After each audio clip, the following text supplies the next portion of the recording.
ഡൽഹിയിൽ കുറ്റിപ്പുറത്ത് മത്സരിച്ചപ്പോൾ ജമാഅത്ത് ഇസ്ലാമി സഹായിച്ചല്ലേ?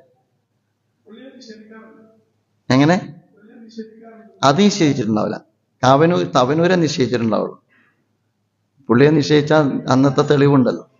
ജമാഅത്തെ ഇസ്ലാമിയുടെ പിന്തുണ വാങ്ങാത്ത ഇടതിലോ വലതിലോ ഉള്ള ഒരു കക്ഷി ഇവിടെ ഉണ്ടാവില്ല, BJP ഒഴികെ.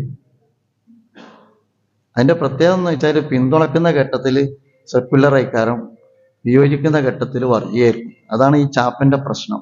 അതുകൊണ്ട് നമുക്കിത് പതിറ്റാണ്ടുകളുടെ പരിചയമുള്ളതുകൊണ്ട് മാനേജ് ചെയ്യാവുന്നതേ ഉള്ളൂ. പരസ്യത്തിന്റെ പിന്തുണ കൊടുത്ത്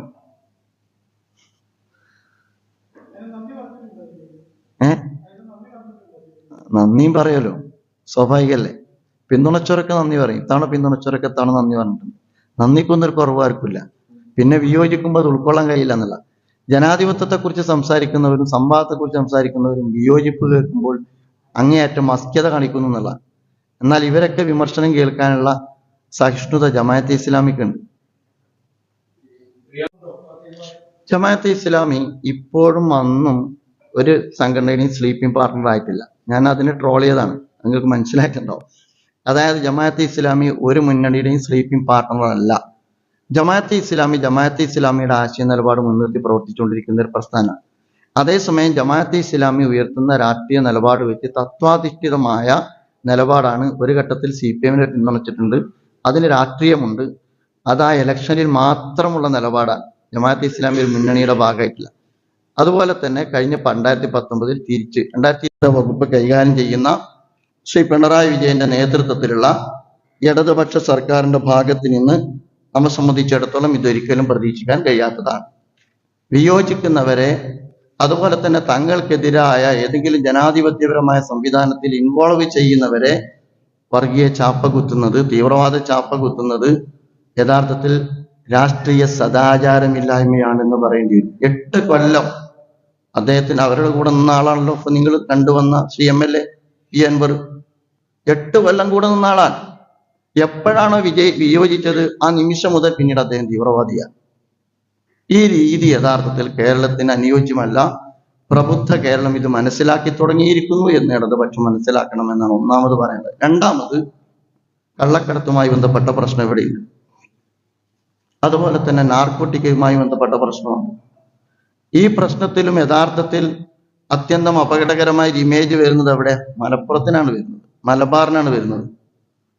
പക്ഷെ നമ്മൾ മനസ്സിലാക്കേണ്ടത് കള്ളക്കടത്ത് പിടിക്കുന്നവരാ പോലീസാണ് പിടിക്കുന്നത്. ഇവിടെ ഉന്നയിക്കപ്പെട്ട വിഷയമാണ്. എന്തുകൊണ്ടാണ് പോലീസ് പിടിക്കുന്നത്? കണ്ണൂരിലെ സ്കാനിങ് മെഷീനേക്കാളും അങ്ങ് എറണാകുളത്തുള്ള സ്കാനിങ് മെഷീനേക്കാളും വളരെ മൈന്യൂട്ടായി ചെറിയ ഒരു സ്വർണത്തിന്റെ തരി കണ്ടാൽ അത് അലാറം വെക്കുന്ന സംവിധാനമാണ്, ഏറ്റവും അത്യാധുനിക സംവിധാനമാണ് കാലിക്കറ്റ് എയർപോർട്ടിലുള്ളത്. ഏതാണ്ട് 100-ലധികം കേസുകളുണ്ട്. 150 കിലോ പിടിച്ചിട്ടുണ്ട്. ഇതൊക്കെ പിടിക്കുന്നത് എന്തുകൊണ്ടാണ് പോലീസ് ആകുന്നത്? എന്നിട്ട് എന്തുകൊണ്ടാണ് അതിന്റെ പ്രൊസീജിയർ പാലിക്കപ്പെടാതെ പോകുന്നത്? എന്നിട്ട് അതിൽ തൊണ്ടി മുതലായി ഹാജരാക്കപ്പെടുന്നിടത്ത് എന്തുകൊണ്ടാണ് മുഴുവൻ ഹാജരാക്കപ്പെടാത്തത്? എന്ന് തുടങ്ങിയുള്ള ഒരുപാട് വിഷയങ്ങൾ ഇവിടെ ഉയർത്തപ്പെട്ടിട്ടുണ്ട്. മാത്രമല്ല, ഡാൻസ് ഹാഫിനെ വരെ അത്തരത്തിലുള്ള സ്വർണ്ണക്കള്ളക്കടത്തിന് വേണ്ടി ഉപയോഗപ്പെടുത്തുന്നു എന്നത് ഇവിടെ ഉന്നയിക്കപ്പെട്ട വിഷയമാണ്. ആ ഉന്നയിക്കപ്പെട്ട വിഷയത്തിൽ എന്തുകൊണ്ടാണ് സർക്കാരിന്റെ ഭാഗത്ത് നിന്ന് വളരെ ഉയർന്ന സ്വഭാവത്തിലുള്ള നിലപാടും അന്വേഷണവും വരാത്തത്? നമുക്കെല്ലാവർക്കും അറിയാം. സുജിത് ദാസിന്റെ പേരിൽ, അതുപോലെ തന്നെ ഏതാനും DYSPമാരെ സ്ഥലം മാറ്റുന്നത് ഉൾപ്പെടെയുള്ള നടപടിക്രമങ്ങൾ ഉണ്ടായി. ഇതിന്റെ പേരിലാണല്ലോ. അങ്ങനെയെങ്കിൽ ഇതിന്റെ മാസ്റ്റർ ബ്രെയിൻ എന്ന് പറയുന്നത്, ഇതുമായി ബന്ധപ്പെട്ട് ഉന്നയിക്കപ്പെടുന്നത് ADGP MR അജിത് കുമാറാണ്. അദ്ദേഹത്തിന്റെ മേലെന്താ കൈവെക്കാൻ നമ്മുടെ മുഖ്യമന്ത്രി സന്നദ്ധമാകാത്തത്? നമുക്കറിയാം. ഏറ്റവും അവസാനം ഇന്നും മുഖ്യമന്ത്രിയോട് ചോദിക്കുന്നുണ്ട്. പൂരം കലക്കി എന്ന് പറയുന്നതിനെ കുറിച്ച് മുഖ്യമന്ത്രി അസ്വാഭാവികമായത് ചിലത് സംഭവിച്ചു എന്ന് വളരെ കൃത്യമായി പറയുന്നുണ്ട്. പക്ഷേ ADGP അജിത് കുമാറുമായി ബന്ധപ്പെട്ട വിഷയത്തിൽ നിലപാടെടുക്കാൻ, നടപടിയെടുക്കാൻ നമ്മുടെ മുഖ്യമന്ത്രിക്ക് എന്തുകൊണ്ടാണ് സാധിക്കാതെ പോകുന്നത്? ഇത് ഇപ്പൊ തുടങ്ങിയതല്ല. നമ്മൾ മനസ്സിലാക്കേണ്ടത് കുറെ കാലങ്ങളായി പോലീസിനകത്തുള്ള RSS ഫ്രാക്ഷനെ കുറിച്ച്, ഡീപ് സ്റ്റേറ്റിനെ കുറിച്ച് നമ്മൾ പറഞ്ഞുകൊണ്ടിരിക്കുന്നുണ്ട്. നിങ്ങൾക്കറിയാലോ, ഫൈസൽ വധവുമായി ബന്ധപ്പെട്ട് പരിശോധിക്കണം. ഫൈസൽ വധവുമായി ബന്ധപ്പെട്ട് ഇപ്പോഴും പ്രോസിക്യൂട്ടറെ നിശ്ചയിച്ചിട്ടില്ല. എന്തുകൊണ്ടാണ് വൈകുന്നത്? ഗവൺമെന്റ് യഥാർത്ഥത്തിൽ ഫൈസലിന്റെ കുടുംബവുമായി ബന്ധപ്പെട്ട ആളുകളുടെ ആവശ്യം പരിഗണിക്കാൻ ഗവൺമെന്റ് സന്നദ്ധമല്ല. റിയാസ് മൗലവി വധം നിങ്ങളെടുത്ത് പരിശോധിച്ചോളൂ. അതുപോലെ തന്നെ പൗരത്വ സമരവുമായി ബന്ധപ്പെട്ട് ഒട്ടുമിക്ക സംസ്ഥാനങ്ങളിലുമുള്ള കേസുകൾ സെക്യുലർ ഭരണകൂടങ്ങൾ പിൻവലിച്ചിട്ടുണ്ട്. കേരളത്തിൽ അത് പിൻവലിക്കാൻ ഗവൺമെന്റ് സന്നദ്ധമായിട്ടില്ല. ഇങ്ങനെ കേരളത്തിന്റെ നിലവിലുള്ള ഒരു സാഹചര്യം നമ്മൾ പരിശോധിച്ചാൽ ധാരാളം വിഷയങ്ങളിൽ എലത്തൂർ ട്രെയിൻ ബോംബ് അപകടവുമായി ബന്ധപ്പെട്ട് നിങ്ങൾ ആലോചിച്ച് നോക്കണം. അതിനകത്ത് ഈ അജിത് കുമാർ, ADGP അജിത് കുമാർ തന്നെ പറഞ്ഞത് ഷാഹിൻ ബാഗ് എന്നാണ് ഇയാളുള്ളത് എന്നുള്ളതാണ്. എന്താണ് ഷാഹിൻ ബാഗിന്റെ പ്രത്യേകത? പൗരത്വ വിരുദ്ധ സമരം നടന്ന സ്ഥലമാണ് ഷാഹിൻ ബാഗ്. അവ ബോധപൂർവം ഒരു ജനതക്കെതിരെ പോലീസ് സേനക്കകത്ത് നിന്നുകൊണ്ട് RSSന്റെ അജണ്ട നടപ്പാക്കുന്ന ADGP അജിത് കുമാറുമായി ബന്ധപ്പെട്ട അതുൾപ്പെടെയുള്ള സംഘപരിവാറിന്റെ സ്വാധീനത്തെ കുറിച്ച് ഘടകകക്ഷി വരെ വിമർശനം ഉന്നയിച്ചല്ലോ. എന്നിട്ട് നടപടിയെടുക്കാൻ മുഖ്യമന്ത്രി സന്നദ്ധമാകാത്തതിന്റെ പിന്നിലുള്ള രാഷ്ട്രീയമാണ് പ്രശ്നം. അതിന് ജമാഅത്തെ ഇസ്ലാമിയെ പറഞ്ഞാൽ തീരാവുന്നതാണോ? അതിന്റെ പിന്നിൽ ജമാഅത്തെ ഇസ്ലാമിക്ക് എന്ത് പങ്കാണ് നിർവഹിക്കാനുള്ളത്?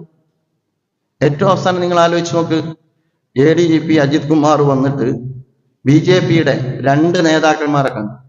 രാം മാധവുമായിട്ടും അതുപോലെ തന്നെ ദത്താത്രേയ ഹൊസബാലയുമായി ബന്ധപ്പെട്ട് സംസാരിച്ചു.